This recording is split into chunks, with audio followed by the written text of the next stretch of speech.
नमस्कार।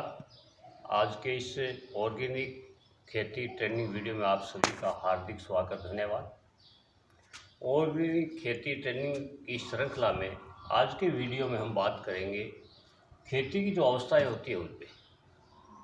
पिछले वीडियो में खेती की 4 अवस्था के बारे में बताया गया था, जिनमें पहली अवस्था होती है उगाव।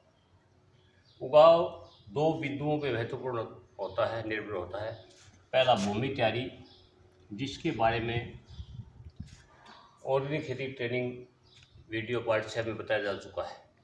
आज हम बात करेंगे दूसरी जो बिंदु है वो है बीज। इन दोनों से मिलकर उगाव बहुत शानदार होता है, भूमि तैयारी और बीज। बीज है ये खेती की नींव है। दरअसल किसान इस पे ध्यान नहीं देते, ये नींव कमज़ोर रख लेते हैं, जिसकी वजह से फसलों में जो भी दिक्कतें आती हैं, जो भी बीमारियां आती हैं, जो परेशानी आती हैं, ये नींव कमज़ोर होने की वजह से आती है। मैं किसान भाई से अनुरोध करूंगा कि इस बीज पे विशेष ध्यान दें, खेती की नींव पे विशेष ध्यान दें। बीज किसान एक तो बाज़ार से ला कर के बीज बेचते हैं, हाइब्रिड, और दूसरा सर्टिफाइड। ये बीज बाज़ार से लाते हैं, कोई दिक्कत नहीं, जिसको जितनी ज़रूरत हो बाज़ार से तैयार बीज मिलता है। अलग अलग कंपनियों का, अलग ब्रांड का लाके बीज बिजाई करें। लेकिन किसानों के पास ज़मीन ज़्यादा होने की वजह से और इनके रेट आई की वजह से पूरी भूमि में बीज नहीं पाते। उन किसानों से मैं अनुरोध करना चाहूँगा, ये जो बीज है उस बीज को, घरेलू बीज को, प्रमाणित बीज के समकक्ष तैयार करें। कुछ विधि बताने जा रहा हूँ। अगर उस बीज, घरेलू बीज को आप अच्छी तरह से तैयार करेंगे, जिस विधि से बताया जाए, तो आपका बीज भी उस सर्टिफाइड बीज के बराबर पैदावार देगा, उगाव देगा और एक अच्छी फसल होगी। इसके लिए पहला जो बिंदु है घरेलू बीज के लिए, बीज का चयन।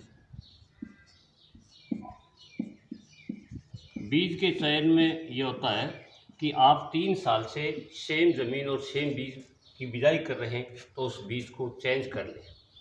दूसरा इसमें होता है कि आप मान लीजिए आपकी कोई भी फसल 2 कुंटल बीघे की हो रही है और आपके गांव में किसी की 4 कुंटल बीघे तक की हो रही है, तो इस 2 कुंटल वाला बीज ना बिजाई करके 4 कुंटल वाले किसान से उसको चेंज कर ले, बदल ले। उसके बाद में होता है दूसरा बिंदु, बीज की ग्रेडिंग। अब ज़्यादातर किसान ये आलस करते हैं, बीज को अच्छी तरह से ग्रेडिंग में आता है छानना। इसको छान लें, बरसा लें।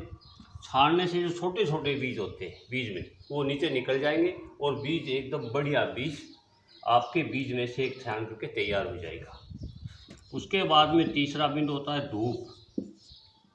उस बीज को, जिसको आपने छान लिया है, 1 या 2 दिन सूर्य की रोशनी में धूप में लगाएं। धूप में लगाना इसलिए ज़रूरी होता है कि रोग 2 तरीके से आते हैं फसल में। पहला बीज के द्वारा और दूसरा भूमि के द्वारा। इसलिए जब हम बिजाई कर रहे हैं, नींव है, तो इस बीज के आने वाले माध्यम से जो रोग आते हैं उसका हम पहले इलाज करें। तो जब आप धूप में लगाएंगे तो बीज पे जो अनावश्यक नमी है, फंगस है, वो सूर्य की तेज रोशनी में ख़त्म हो जाएगी और अपना बीज तैयार हो जाएगा। उस बीज को ठंडा होने के बाद पूरे दिन, 1 दिन या 2 दिन आपने धूप में रख दिया। फिर उसको ठंडा होने के बाद चौथा बिंदु है कि उसमें कार्बोडेजिम 50% फंगीसाइड पाउडर आता है, उसको आप 250 ग्राम 1 कुंटल बीज में सुखाई लगाना है। इतनी प्रक्रिया आपने घरेलू बीज की कर ली तो आपका बीज एक सर्टिफाइड प्रमाणित बीज के समकक्ष तैयार हो जाएगा, बहुत ही कम खर्चे में, क्योंकि अपने घर का बीज है। और बिजाई के लिए एक बहुत ही अच्छा बीज तैयार होगा, जिससे आपकी फसल का उगाव बढ़िया होगा और फसल की पैदावार बढ़िया होगी। इन चारों प्रक्रिया से गुजर दे। उसके बाद में जब भी बरसात हो या सिंचाई पानी की आपके पास व्यवस्था हो तो उस बीज को बिजाई करें। उसके बाद में इसमें अगले वीडियो में मैं बताने जा रहा हूँ कि यहाँ तक की प्रक्रिया आपने कर ली तो बिजाई से पहले और क्या प्रक्रिया करनी है, ये नेक्स्ट वीडियो में मैं बताऊँगा। वीडियो देखने के लिए आपका बहुत बहुत धन्यवाद। वीडियो पसंद आए तो लाइक और शेयर करें, तो इस चैनल को सब्सक्राइब करें। धन्यवाद। जय हिंद, जय भारत।